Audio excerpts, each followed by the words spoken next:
I am absolutely sick and fucking tired of hearing about how the LGBTQ community is full of pedophiles that groom children. Here's the thing. I know you all are saying it to be hurtful, mean bullies. I know you all know it's a lie. And I am angry about the harm to gay people. But right now, I'm talking about some other disgusting consequences of your fucking lies. What you are doing is minimizing the pain and suffering of people who have actually experienced child SA, including children currently experiencing it and unable to get out. The men that molest children are straight. This isn't the first time that people have accused the LGBTQIA+ community of molesting children, so guess what? They did studies the last time. Between 80 and 95% of child molesters, depending on the study, identify as heterosexual. Go Google statistics on child SA. Go to a fucking prison and talk to the men who have been convicted for it. They're overwhelmingly straight fathers and grandfathers and uncles and brothers who have access to children. They're Boy Scout leaders. Go look up the flood of sexual abuse lawsuits against the Boy Scouts. It's not hard to find. During the pandemic, drag queens weren't in libraries reading to children because lockdown. But Child SA went up during the pandemic. Why? Because children were locked in their homes with actual groomers and abusers. The men that hid it from their wives while their children wet the bed and stared at the wall and threw tantrums well past the age they should be throwing tantrums, while their mothers cried themselves to sleep, not understanding what's wrong, and their fathers shrugged their shoulders and said, "I don't know why she's acting that way. Maybe we should consider spanking her." Every time I hear LGBTQ+ people are pedophiles, an absolute rage burns inside me, because you've obscured a real problem with your disgusting,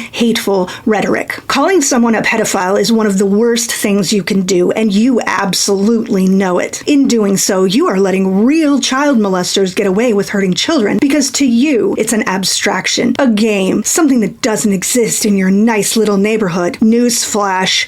It does. Or maybe it's not a game to you. Maybe you have something you're trying to obscure with this particular lie. How does it serve you, a heterosexual person, a heterosexual man even, to lie about how heterosexual men do the molesting? The true child molesters get to hide between your lines of garbage because real information on signs of child SA is hidden by your bullshit from people who desperately need to help actual, real, living, breathing children. I'm fucking sick of it, and you should be ashamed. Every time you falsely claim that a gay or gender non-conforming person is a pedophile, you are helping a child molester.